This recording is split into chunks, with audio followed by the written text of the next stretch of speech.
로마서 7장에 왔습니다. 여러분, 로마서는 참 어려운 책입니다. 근데 특히 이 로마서 7장은 로마서 가운데 가장 잘 알려진 책입니다. 뿐만 아니고 장입니다. 또 그 어렵다고 말하는 로마서 중에서도 가장 어려운 그런 장입니다. 제가 얼마나 고민이 많았을까요? 근데 이 로마서 7장을 쭉 읽어보시면 특히 후반부에는 나라는 바울이 자신을 소개하는 1인칭 대명사가 무려 30회 정도 반복됩니다. 결국 신앙인으로서 치열한 삶의 현장에 있는 바울 자신의 모습을 소개한 겁니다. 자신의 자화상의 고백이라고 할 수 있는데, 그 고백의 끝머리에 그는 이렇게 탄식하듯 고백합니다. 너무 잘 아는 구절인데 24절에 보면 오라 나는 곤고한 사람이로다. 이 사망의 몸에서 누가 나를 건져내랴. 여러분, 이 곤고하다라는 뜻은 우리 영어 성경에는 보면 레취라는 단어가 쓰였는데, 제가 사전을 찾아보니까 젖은 수건의 양 끝을 잡고 서로 반대 방향으로 이렇게 틀어서 물을 짜는 그런 상황입니다. 그래서 너무너무 갈등 속에 괴롭고 고통스럽고 힘든 상황을 표현한 겁니다. 자, 그럼 당연히 따라오는 궁금증이 있는데, 도대체 오늘 위대한 사도요 신앙인이었던 사도 바울의 이 한탄은, 이 절규는 성도의 것인가, 신자의 것인가, 아니면 불신자의 것인가? 여러분, 제가 이 설교를 준비하면서 놀라운 건 뭐냐면, 정말 많은 학자들조차도 이게 불신자의 것이고 사도 바울이 거듭나기 전에 고백이다, 여러분, 아니에요. 성경을 읽어보면 전혀 그럴 수 없습니다. 뒤에 설명하겠지만, 물론 오랫동안 신학자들 간의 논쟁의 초점이 되어 왔습니다만 성도의 것입니다. 구원받고 영적 신분이 달라지고 옛사람은 죽어서요. 그래서 이제 그리스도인이고 하나님의 아들이 되었지만, 우리는 그 하나님의 아들다운 값없이 공짜로 받은 그 은혜에 걸맞는 사람들로 지어지고 만들어져 가야 합니다. 구원의 여정을 말하면 이건 이제 성화의 단계였습니다. 천국에서 영화로울 단계까지 우리는 이 여정 안에 일어나는 일들입니다. 그래서 구원받고 성화의 과정에 있는 우리 모든 신앙인에게 주신 말씀인데, 자, 그렇다면 이 갈등의 원인은 무엇일까? 또 어떻게 하면 우리는 이 갈등을 뛰어넘고 불식하고 승리하는 삶으로 나아갈 수 있을지 좀 살펴보려고 합니다. 우선 첫 번째, 오늘 바울을 통해 알게 된 우리 안에 이 싸움의 내용을 좀 설명하려고 하는데, 바울은 이 로마서 앞부분에서, 앞이라고 말하면 6장 그리고 7장의 전반부를 말하는데, 모든 그리스도인은 죄에 대해서 죽고 또 율법의 요구로부터도 자유케 되었다, 그렇게 말합니다. 이 두 말은 같은 말이에요. 오늘 다 설명할 수 없지만 죄에 대해서 죽었다는 말이나 율법에서 죽었다는 말도 같은 말인데, 죄의 본성의 지배에서 해방되었다는 뜻입니다. 그 말은 결국 스스로 의를 선택할 수 있다는 뜻입니다. 우리는 죄를 짓고 늘 뭐라고 말합니까? 내가 약해서, 상황이 어쩔 수 없어서 그렇게 말하지만, 하나님은 아니야, 네가 선택한 거야. 힘겹지만 우리는 스스로 선택할 수 있는 그런 자리에 있습니다. 구원받은 우리는 죄를 거절할 힘도 있고, 또 주의 선한 일에 의의 도구로 익숙하지 않지만 기꺼이 그분이 나를 부르실 때 반응할 힘도 가지고 있기 때문입니다. 자, 그런데 문제는 정직하게 우리 자신을 돌아보면 오늘 바울 안에 있었던 이 갈등을, 이 싸움을 충분히 공감하고, 또 더 정직하게 말하면 우리는 죄로부터 자유롭지 못해요. 여전히 죄를 짓고 죄에 넘어집니다.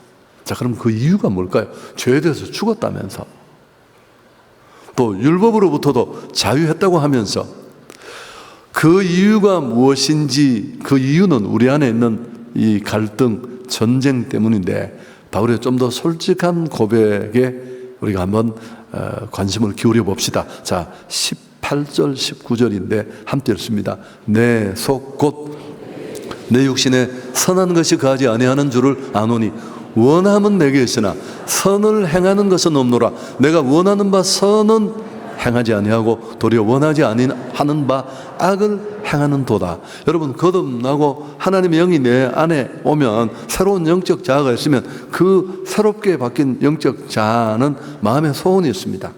부름받은 자답게 거룩하게 예전과 다르게 그렇게 살고 싶은데, 문제는 그렇게 살지 못하게 하는 저항이 내 안에 옛 성품, 옛 육신으로 남아 있습니다. 그래서 이 갈등 속에 매번은 아닐지 모르지만 상당 부분 도리어 원하지 않는 악에 끌려가는 이런 모습을 고백한 겁니다. 죄 가운데 사로잡혀 갈등하고 완전히 이 죄를 벗어나지 못하는 대사도의 이 모습은, 이 솔직한 고백은 우리에게는 참 안쓰러운 모습이기도 하고 또 충격이 아닐 수 없습니다. 죄의 본성에 대해서 죽었고 율법의 요구에 대해서도 죽었지만 그러면서도 하나님께 순종하기 어려운 이 상황.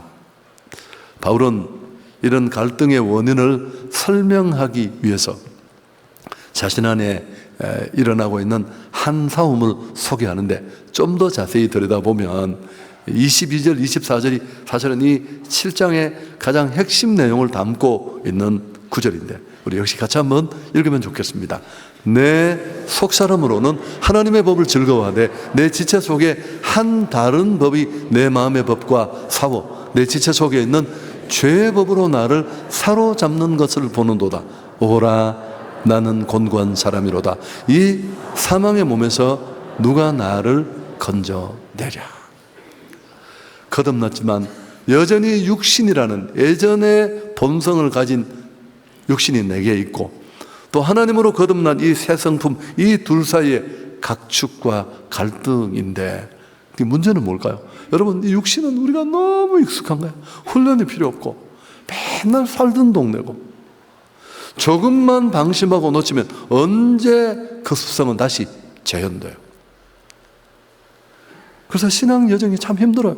변한 것 같은데 별로 안 변한 것 같기도 하고, 맨날 들쭉날쭉 넘어졌던 자리에 또 넘어지기도 하고. 이 바울, 이런 대사도 바울이고 영적 체험을 한 그조차도 이런 갈등, 이런 어려움에 노출되어 있다는 고백입니다. 자, 그런데 문제는 이 갈등, 이 싸움은 언제 끝이 날까요? 우리가 영화롭게 되기 전까지는 끝나지 않습니다. 이 표현은 꽤 미화시킨 표현인데, 사실은 영화는 언제 된다고요? 천국 가야 돼요. 성화의 이 길고 긴 어려운 갈등의 과정들을 끝내고 정말 우리가 거룩하게 된 천국에서 이 과정은 끝난데, 여기 23절에 두 성품 사이의 충돌을 소개하는 단어 사우다라는 이 헬라어는 시제를 보면 더 분명히 알 수 있습니다. 현재 분사형입니다. 무슨 뜻일까요? 지금 교전 중이고 무엇과 대항하여 싸우고 있는 중. 자, 그래서 이 본문이 구원받고 거듭난 자아를 가진 신앙인의 고백이라는 겁니다. 여러분, 누군가가 예수 믿고 나는 죄로부터 완전히 빠이빠이했고 나는 전혀 유혹이 없고, 말도 안 되는 소리. 여러분, 우리 한 사람 한 사람이, 아니 나 자신이 증인이고 우리가 맨날 경험하는 건데, 현재 진행 중인 싸움입니다. 그래서 문제는, 그래서 갈등이 있을 수밖에 없는데, 종교개혁의 기치를 높이 흔들었던 루터 개혁자 루터가 뭐라고 말했냐면 유명한 말을 했습니다.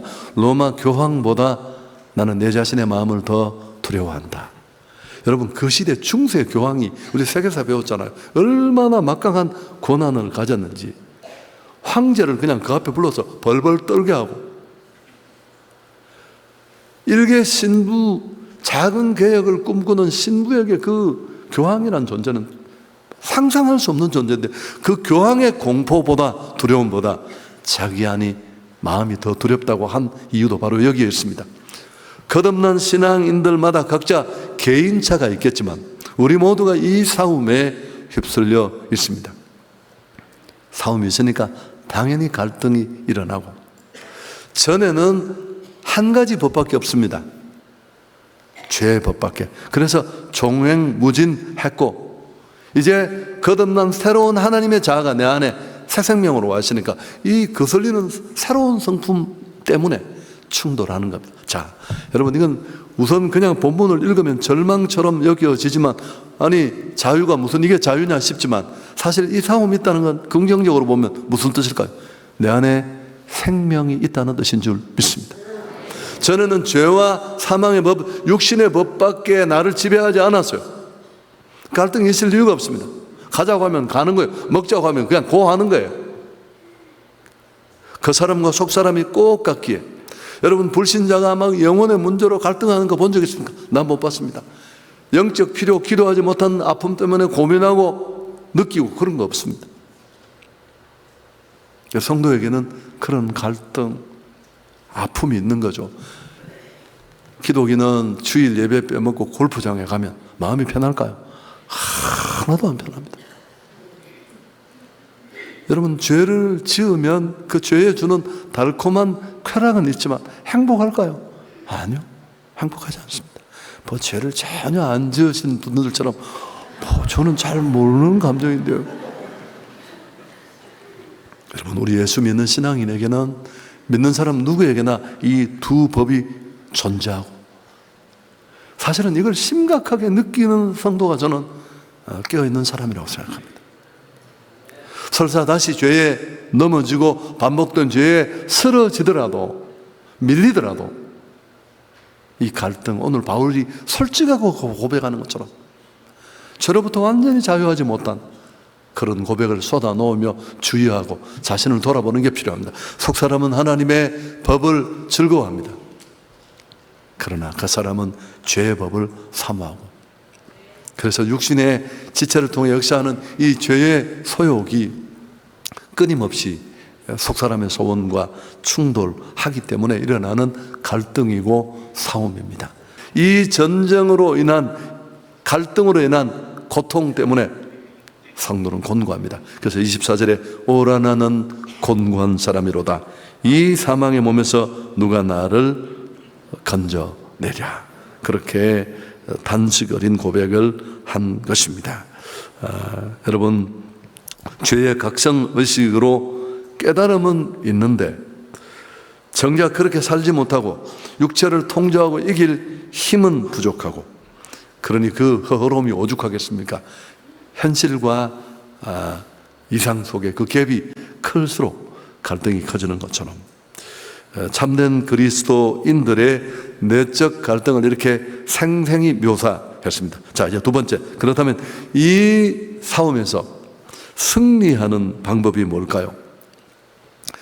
그 거대시라는 분은 로마서를 연구하면서 이런 결론을 내렸는데 좀 소개하고 싶습니다. 로마서는 기독교 신앙의 대사전이다. 인간의 생활 내면에 깔려있는 갈등 문제에 대해서 그 원인이 무엇이고, 그 갈등으로 인한 결과가 무엇이고, 그 갈등을 해결하는 답이 무엇인가 하는 것을 보여준다.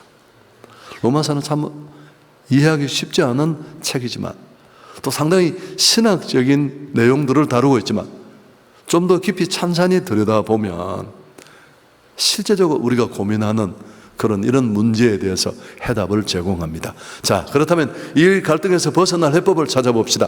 로마서 7장이 24절로 끝났다면 여러분, 우리가 얼마나 비참하게 살았을까요? 근데 25절에 대반전이 일어나고 전혀 달라지는데, 24절에 누가 이 사망의 몸에서 나를 건져내랴 스스로 던진 그 절규에 대한 답이 이제 25절에 나옵니다.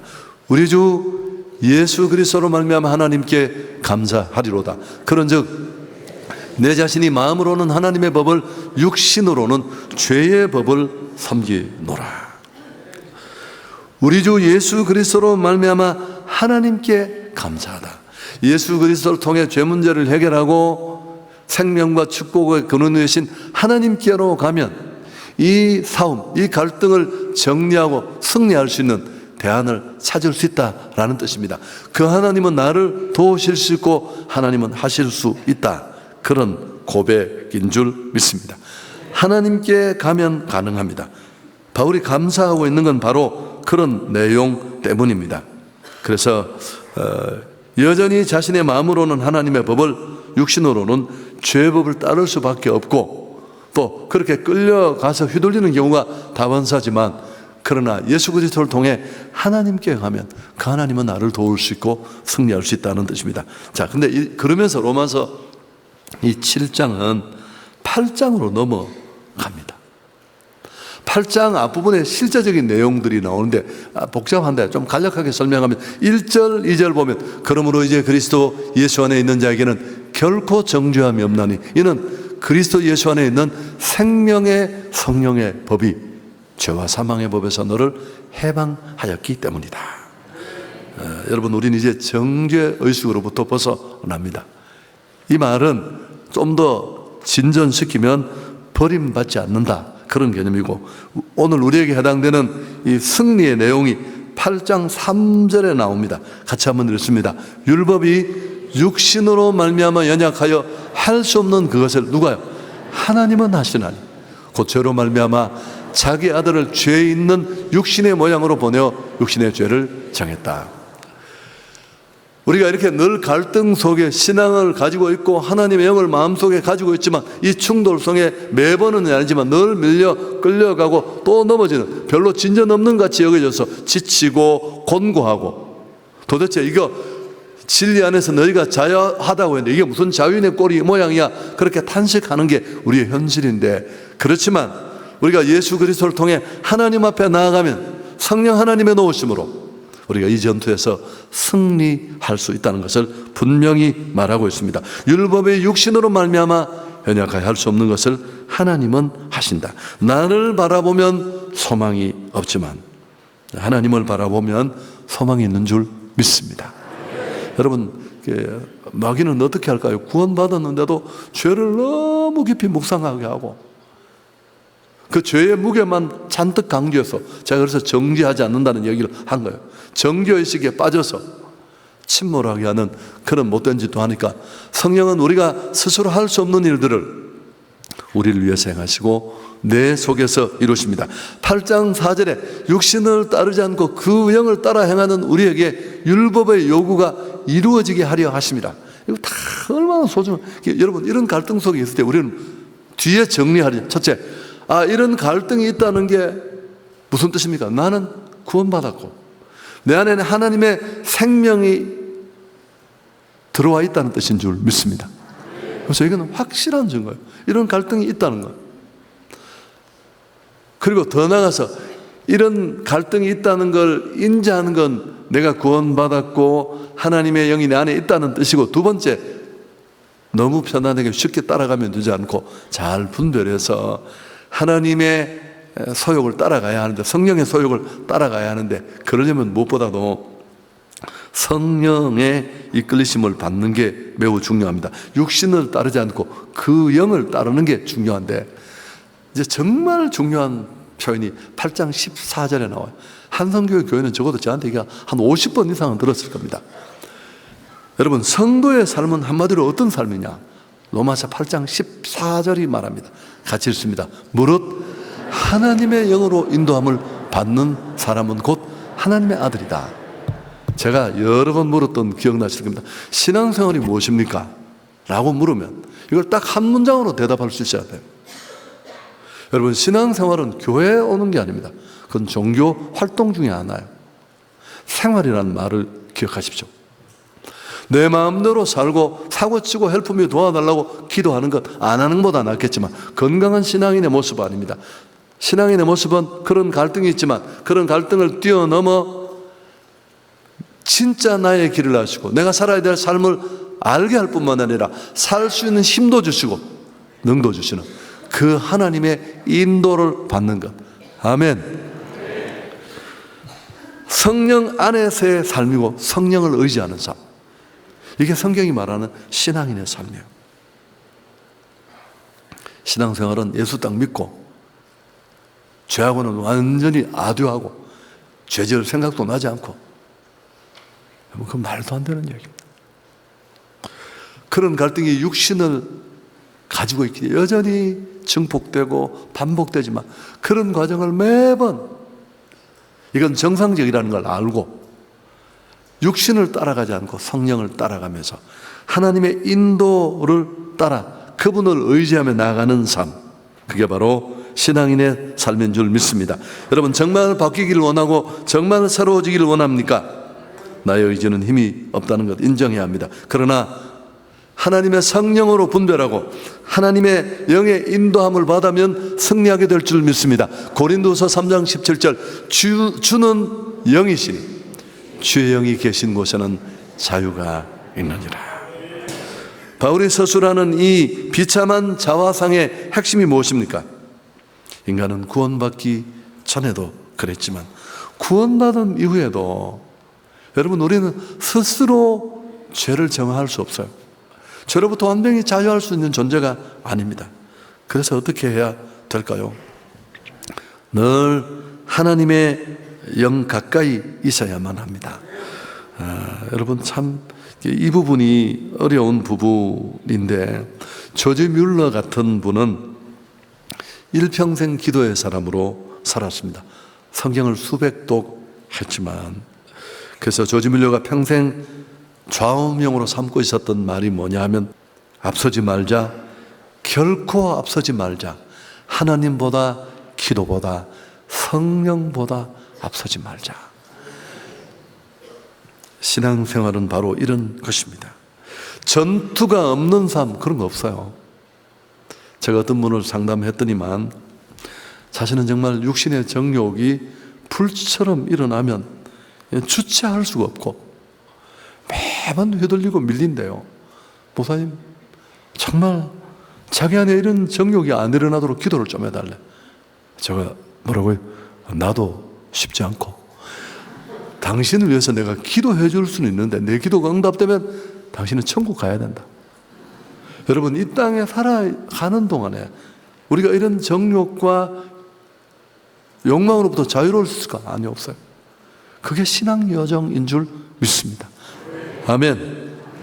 그래서 육신의 힘으로는 실패할 수밖에 없지만 하나님의 영을 의지하면 승리하게 될 줄 믿습니다. 다시 한번 말씀드립니다. 로마서 8장 3절 우리 같이 읽습니다. 율법이 육신으로 말미암아 연약하여 할 수 없는 그것을 하나님은 하시나니. 여러분, 이런 한계를 알고 또 해결책을 알고, 내가 이런 갈등이 있다는 건, 예수 때려치워야 되겠다는 건 참 내가 하나님의 영을 가졌다는 너무 고마운 증거이고, 두 번째, 그냥 쉽게 빠르게 몇 가지 정보만 취약해서 충동 따라 살면 이건 매번 실패하고 도움 구하는 기도밖에 못하는 기형적인 신자로 전락할 수 있고, 여러분, 날마다 하나님 가까이 성령 하나님의 인도를 받는 그런 복된 삶을 살 수 있기를 축복합니다. 제가 잘 하는 말인데, 성령의 인도를 받는 게 신앙생활인데 성령을 의지하는 삶, 성령의 인도를 받는 가장 큰 장애물이 뭘까요? 조급함입니다. 조급함. 결혼, 직장 같은 일이 인생의 중요한 결정을 그냥 자기가 하는 그 짧은 머리로 시류를 쫓아 몇 가지 판별법으로 딱 하면 이거는 그냥 대형 사고 나는 거예요. 그래서 나는 길을 모른다 라는 것을 안고 이렇게 앉아서 그 하나님의 뜻을 찾기 위해서 두면 절대 늦지 않아요. 조금씩. 그래서 인도를 받아서 가보면 낯선 길이고 익숙하지 않은 길이고 이게 되겠나 싶은 길인지 모르지만 하나님의 인도를 누리게 될 줄 믿습니다.